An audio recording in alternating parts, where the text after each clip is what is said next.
여러분 안녕하세요. 오늘 유비논증과 관련한 내용 같이 살펴보겠습니다. 첫 번째, 두 번째 문단, 그 다음에 세 번째, 네 번째, 총 5번째 맛까지 해서 5개의 문단으로 구성된 내용이고요. 여러분들이 기본적으로 해당 문단별로 어떠한 내용들을 캐치를 해야 하는지, 그 다음에 전체적인 구성을 먼저 말씀드리고, 강의는 하나의 제시문을 여러 가지 관점에서 볼 수 있는 방향으로 계속 설명을 해 드리도록 하겠습니다.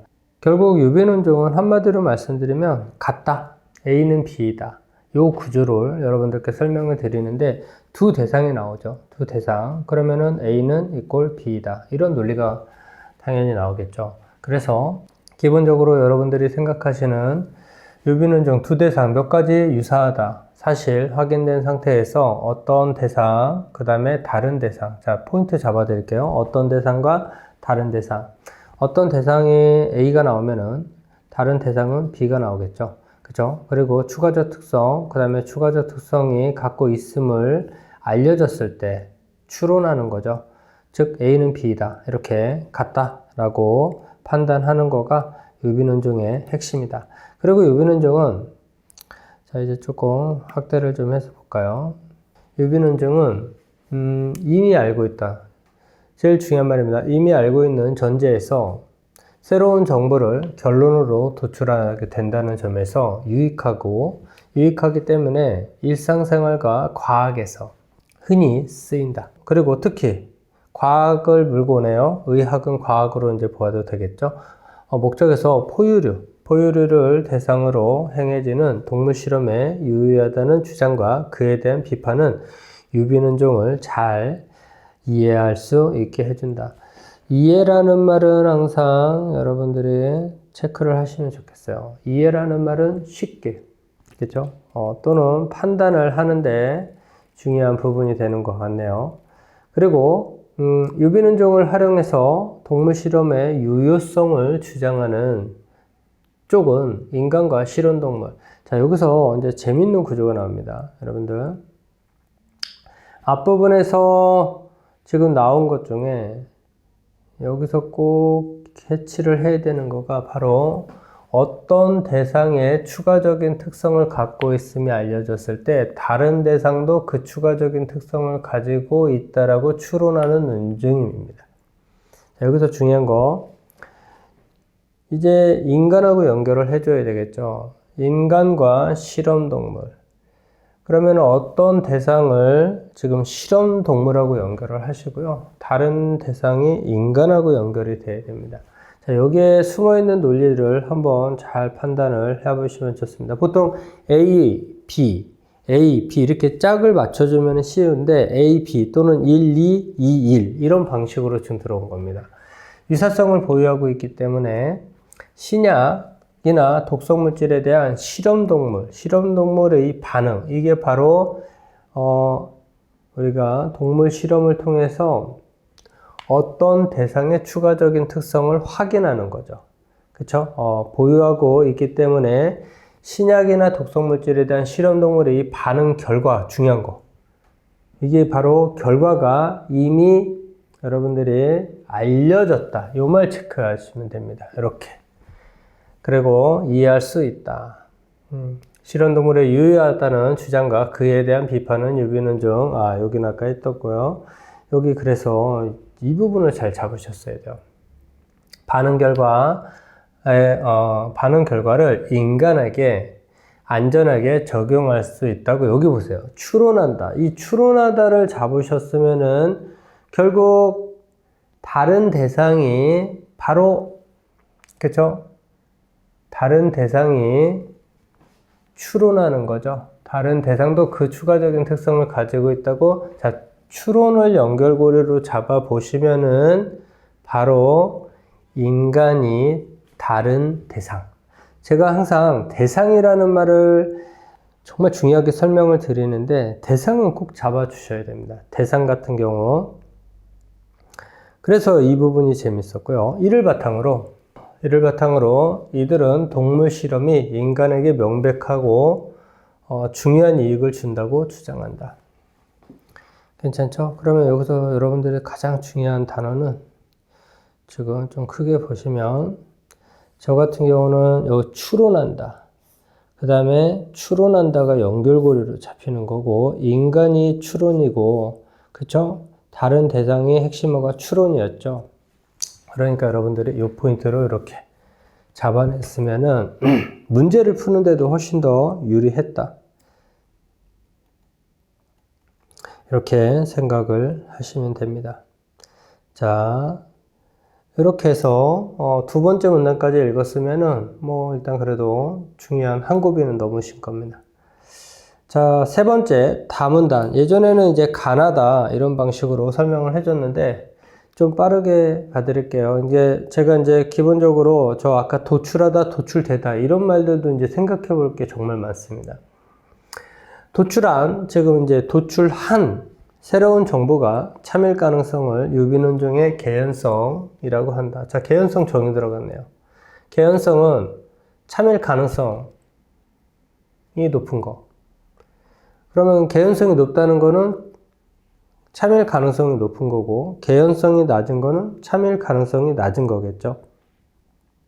개연성을 높이기 위해서는 이 꼴이 돼야 돼. 유사성이 커야 한다. 이 말은 바로 이 말이죠.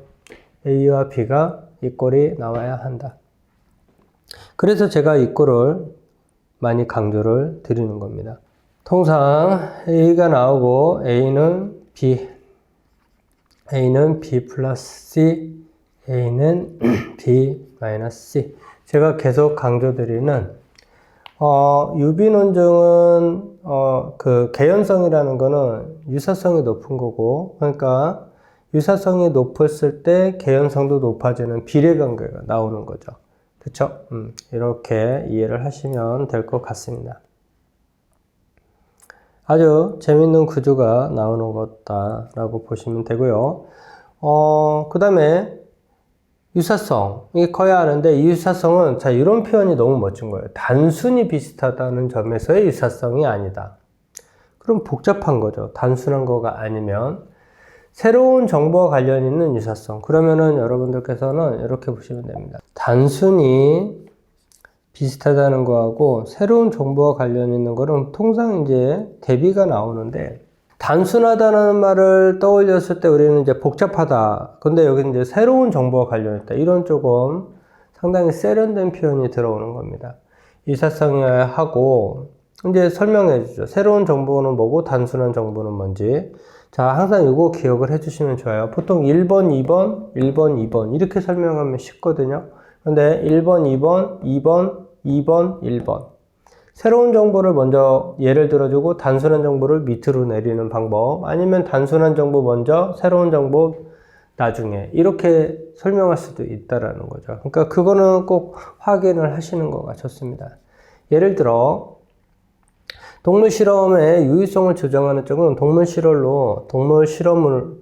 실험 동물로 많이 쓰이는 포유류가 인간과 공유하는 유사성, 가령 비슷한 방식으로 피가 순환하다. 허파로 호흡한다는 유사성은 실험 결과와 중요한 단어 나왔네요. 관련이 있으니까 새로운 정보와 관련이 있다. 자, 연결고리는 여기에 나오네요. 그러면은 새로운 정보는 뭐가 되죠? 이렇게 나오는 겁니다. 다시요. 새로운 정보와 관련이 있다. 피순환하며 허파로 호흡하는 거가 관련이 있는 거죠. 결과와. 그러니까 이런 포인트를 연결고리로 줘버린다는 거예요. 그러니까 보통 우리가 이제 수직적 연결고리라는 거는 눈에 바로 보이거든요. 바로 허파면은 허파 이런 식으로 나오는 거는 쉬운데 이런 포인트들로 관련 있는 유사성 조금 전에 아까 보여드렸던 거에서도 추론한다라는 말로 연결고리 잡아내잖아요. 수직적 연결고리를. 이런 포인트를 여러분들이 생각하시는 거가 중요합니다. 보기 때문에 자신들의 유비논증은 개연성이 높다. 왜? 비슷한 점이 높으니까. 반면에 그럼 뭐 나오겠어요? 여기서 이제 단순히 비슷한 꼬리가 나오겠네요. 여기 나왔네요. 그러니까 꼬리 같은 경우는 뭐 유사성을 갖지 않아. 없어도 돼요. 그러니까 단순한 거니까 얘는 안 닮아도 개연성하고는 아무 상관이 없는 거죠. 무시해도 된다. 자, 이런 것도 상당히 많이 틀은 겁니다. 지금까지 유사성이 있는지를 얘기하다가 우리가 꼬리가 없잖아요. 꼬리가 없는 차이점을 언급하면서 차이점이 있어도 이거는 상관이 없는 거죠. 그런 식으로 단순하다라는 말을 틀어버렸습니다. 아주 잘 만든 글이다 라고 생각을 하시면 좋을 것 같고요. 그러나 동물 실험을 반대하는 쪽은 유사성, 유효성을 주장하는 쪽을 유비논증과 관련하여 두 가지 측면에서 비판한대요. 반대하는 쪽이죠. 찬성하는 쪽은 닮았다. 찬성하는 쪽은 쉽게 말씀드리면 사람과 동물, 동물과 사람은 이꼴이다. 그래도 많이. 근데 이제 반대하는 쪽은 닮은 것도 있지만 차이점도 있다. 이런 식으로 이야기를 전개할 것 같습니다. 인간 첫째. 그러면은 여러분들은 둘째. 문단 나눠주면 좋겠네요. 문단이. 그렇지만 여기는 유지를 했네요. 인간과 실험동물 사이에는 위와 같은 유사성. 자, 이런 표현들이 어려운 거예요, 여러분들. 위와 같으니까 유사성 뭐겠어요? 당연히 허파 이런 거겠죠. 꼴이 아니겠죠. 무시해도 되는 유사성은 아니겠죠. 그것은 이꼴 기능적이다. 자, 여러분들 단순하다는 말하고 기능이라는 말이 어떻게 보면 되게 기능적이라는 말도 기능이라는 말하고 기능적이라는 말이 조금 달라요. 뉘앙스나 이런 것들이. 보통 기능은 능력이거든요. 그렇지만 이제 우리가 이제 기능적이다라고 하면 조금 힘이 빠지는 느낌이에요. 그래서 사실 기능이라는 말도 오해하시면 안 됩니다. 이거 정말 멋진 말입니다. 이게 수학으로 가면 이제 함수 나오잖아요. 펑크션 관련해서. 자, 어쨌든 유사성이 뿐만 아니라 기능적 차원이다. 그러면은 이 기능적 차원하고 꼬리하고 연결하면 안 되고 바로 이게 이제 피순환이라든가 이런 걸로 가야 되겠죠. 인간과 실험동물의 기능이 유사하다고 해도 그 기능을 구현하는 인과적 메커니즘, 더 디테일이죠. 차이가 있다. 근데 이제 당연히 100% 똑같지는 않겠죠. 기능적 유사성에만 주목했다라고 했을 때 막상 인간과 동물이 그러면 같다. 너희들이 말하는 거는 둘이 같다라고 말하면 뭣도 같냐? 피순환뿐만 아니라 이것도 같다는 거죠. 고통. 얘도 기능적 유사성에 주목하지 않는다는 거. 근데 얘는 왜 또 주목하지 않냐? 하려면 둘 다 하던가. 인간은 자신의 고통과 달리 우리는 동물의 고통은 진짜 멋진 말 나오네요. 직접 느낄 수 없지만 무엇인가에 맞았을 때 신음소리를 내거나 몸을 움츠리는 동물의 행동이 인간과 기능적으로 유사하다는 것을 보고 유비논증으로 동물이 고통을 느낀다는 것을 알 수 있는데도 말이다. 그러니까 하려면 다 하던가 골라서 하지 말고. 요컨대 중요한 점을 말하자면 첫째, 동물 실험의 유의성을 주장하는 유비논증의 개연성이 낮다고 지적하는 반면에 둘째 비판은 고통 말하는 거죠. 동물도 고통을 느낀다는 점에서 동물 실험의 윤리적 문제가 제기할 수 있는 거예요. 동물 실험의 관점에서 인간, 동물 이꼴 모두 고통을 느끼는데 인간에게 고통을 끼치는 실험을 해서는 안 되고 동물에게 고통을 끼치는 실험은 해도 된다는 생각하는 것은 공평하지 않다고 생각하기 때문이다. 결국 윤리성의 문제도 일관되지 않게, 자 어쨌든 주장하려면 일관되게 해야 되는데 일관되지 않게 쓰인 유비논증에서 시작된 것이다. 그러니까 유비논증을 쓰려면 제대로 써라. 뭐 이렇게 언급을 하고 마무리를 합니다.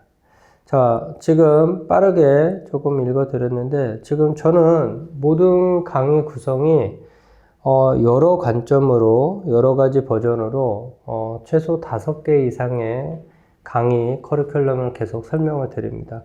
또 이제 다음 버전에서 이제 단어 좀 꼼꼼하게 봐야 되는 생각들이 있습니다. 문법, 그 다음에 문장과 문장 간에 지금은 이제 구조적인 문단과 문단 내용인데 문장 자체에 대한 거, 정말 중요한 문장 이런 것들을 집중적으로 설명드리겠습니다.